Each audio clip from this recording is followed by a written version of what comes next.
I bet you've seen that one animated movie about toys that come alive when no one's home, but what about that one where the toys come alive to kill people for revenge? That's alright, you don't have to watch the whole thing. That's why today on the Summarizer, Benny Loves You.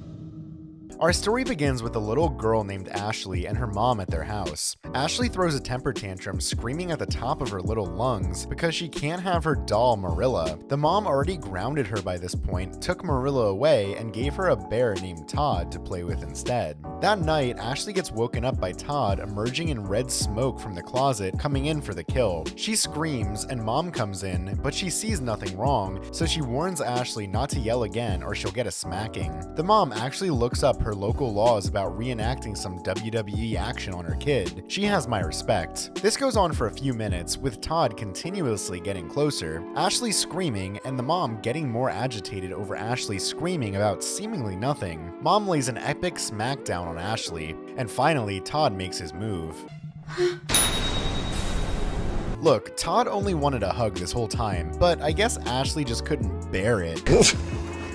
Wait, does the Marilla doll count too? Sure, that makes 2. Fast forward to Jack, a 30-something-year-old guy who lives with his parents, works at the Toy Box Design Company, and still likes all his childhood toys. Asshole! But his favorite teddy bear is Benny, who we'll meet later. Jack narrates for us and introduces us to his job with his competitor Richard. It's Rashad, actually. And his boss Ron, who promotes Richard for his newest design, Roscoe the Dancing Robot. Then, that night, Jack shows us his date, the stunningly bland Tara, who calls every guy babes as they enter his room at his parents' place. It actually goes worse than you'd think. Tara is appalled by Jack's toys all over his room. Needless to say, the date didn't go well. Sometime later, Jack's parents decide to throw him a party for his big 35th birthday. Mom gets the cake ready while Jack sits with Benny in the living room. The parents continue decorating, and when Jack's dad tries to hang up a vase for the living room, a toy car gets in the way, and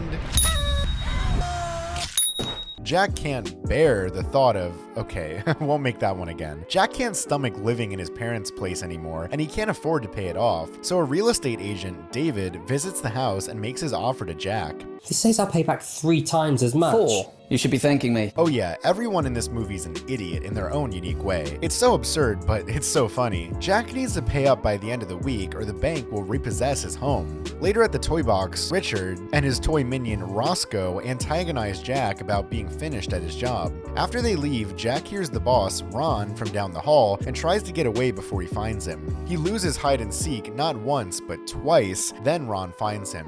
Ron lets Jack go for owning a Goonies t-shirt. What? Just kidding, it's because he doesn't like him as much as Richard, but they negotiate and Jack gets to keep his job working under Richard. Later, Jack sells the family home and the real estate agent David really rubs it in. Jack goes on a cleaning rampage, putting away all his old toys and motivates himself to become a new man, a fucking winner. Then we see a flashback of Jack's childhood. After a nightmare, Mom gives Jack a new teddy bear named Benny. Mom says Benny is now Jack's sole protector against the monsters in the closet, but in the present, he throws it in the bin. Jack makes the mistake of binning Benny in his own movie. Are you stupid or something? You should have known better, Jack. And it doesn't take long for Benny to get angry about it, and he's ready to exact his revenge. Oh yeah, and the red smoke surrounding a sentient toy thing isn't explained at all throughout the whole movie. This was so illogical, you know? But does it really matter? No, not really. Just know that when this stuff appears, you're next. After his cleaning rampage, Jack tries to get some sleep, but he hears noises coming from somewhere in the house. He grabs a flashlight and steps out. He investigates to find all his teddy bears that he put away are strung out throughout the living room, torn to pieces, beheaded, or all their stuffing is ripped out. Mortified, Jack calls the cops of the murder of all his teddy bears. These 2 cops argue with Jack about if he has any tea and biscuits or not. Then they brainstorm over who the culprit could be, asking about any ex-wives or friends who could have done it. Jack admits he lives alone and has no friends. Complete loser. After confirming no one else could have done it, the 2 cops agree it was Jack himself, and they leave for now. Jack makes it into work and meets the new girl, Dawn. She gets playful, skimming through his design notebook, finding a cartoon of Richard hanging himself. After a long, hard day, Jack cuddles up in bed. How did David's severed head end up in Jack's bed? Well, Benny walks into Jack's bedroom and leaps up to embed a knife into David's head and dances. We see Benny jumping around the house, cooking, and getting busy to impress Jack the next morning. Jack navigates through his blood-soaked home, holding David's head like a jack-o'-lantern, and finds the real estate's body brutally dismembered to form a delightfully bloody breakfast. Then the two cops from earlier return to pick up their camera that they left behind. Jack tells them to hold on and scrambles to clean Benny's bloody mess as best he can, then he lets the cops in. Jack tries to distract them from some fingers in the cabinets and blood he couldn't mop up in time. He ushers them out finally, and Benny jumps in again to hurl a knife into David's corpse. Jack holds Benny for the first time in years, and they have a touching reunion. Jack figures out how to talk to Benny and asks why he killed David. Why did you kill him? They agree he can stay in the house, but no one can know about him being alive or him killing anyone who gets in the way. Then Jack gets to brainstorming for his next toy idea at his job, an alternate universe where animated teddy bears come alive and scare children called Scare Bears. He excels at work with the idea becoming a hit. While giving the family home some TLC, Benny kills a stray cat while mowing the lawn and dances with its corpse. Some time goes by and Jack schedules a date with Dawn from work, but there's a catch. She wants to meet him at his place. Meanwhile, another real estate agent enters the house to try and sell it to Jack's former date, Tara, but Benny doesn't like visitors. Benny tortures Tara by pouring boiling water on her. She ends up escaping though. Jack comes home and sees the damage. He's pissed. He bins Benny again to clean up the bloody mess and prepare for his date. During Jack and Dawn's date, Benny breaks free and decides his weapon of choice. Meanwhile, Dawn plans a second date with Jack for his next birthday. Dawn explains her mom died on her birthday when she was a kid because of a doll named Amy that came alive and tripped her mom down the stairs. Then Ron shows up to drop off his pug Precious with Jack while he runs a quick errand. Jack can't leave Precious alone for long though before Benny arrives, and he's angry.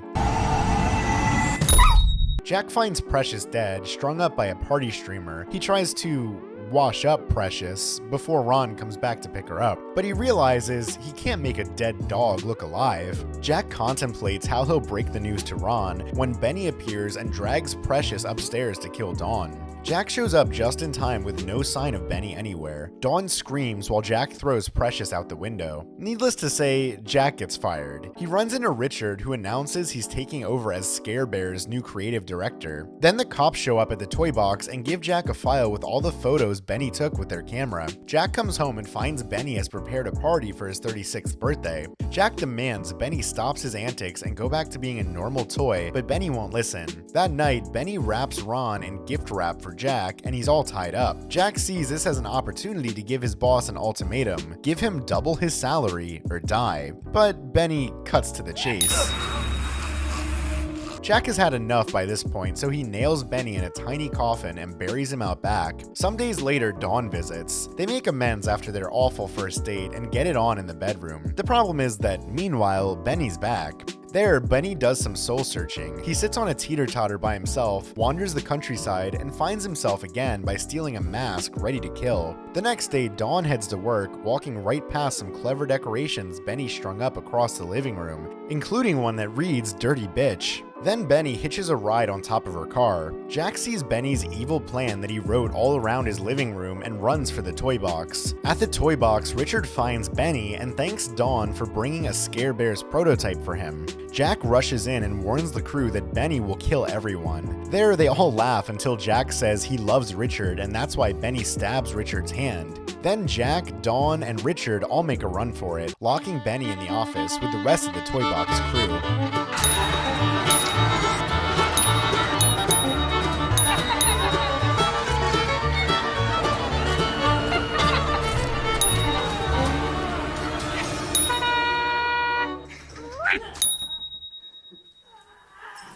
The trio head back to the house and formulate a plan to get Richard to the hospital and stop Benny for good. And they know Benny won't kill Jack because Benny loves Jack. They turn the house into a teddy bear killing machine equipped with all sorts of Home Alone style contraptions and hunker down for the final showdown. Richard brought Roscoe and another one of his toys and turns them both into murder robots. Benny gears up as well and uses a mini katana as his weapon of choice. Benny climbs in through the toilet. Dawn finds her old childhood doll Amy, who murdered murdered her mom all those years ago, Amy grabs a knife and chases her upstairs. Then Richard's murder robot and Benny battle to the death. Time to face the music, Mozart.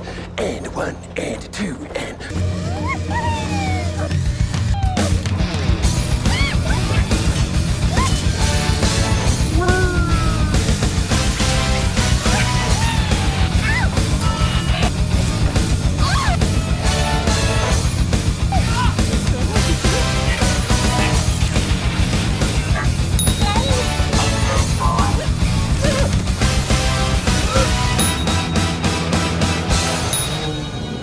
Benny has Jack at knife point, but Roscoe comes to save Jack and throw Benny around like a rag doll. He almost finishes Benny, but one of Jack's traps triggers and knocks Roscoe in his head, sending him on a malfunctioning mad dash out of the house. Benny nearly kills Dawn when the cops come with their lights on and pellet guns ready. Jack apologizes to Benny and they cuddle for one last time. Now Jack's got a knife. He's about to end it when Dawn takes Benny and throws him out the bedroom window. The cops stop Benny with their pellet guns and they unload on him and Jack. The one cop shoots Benny in the head and...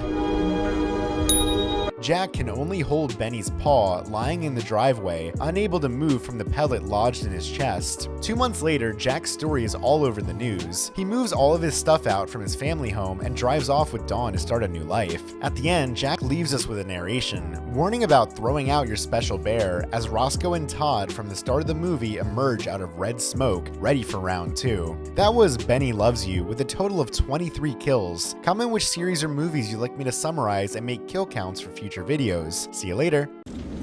Go to work. Okay. Bye.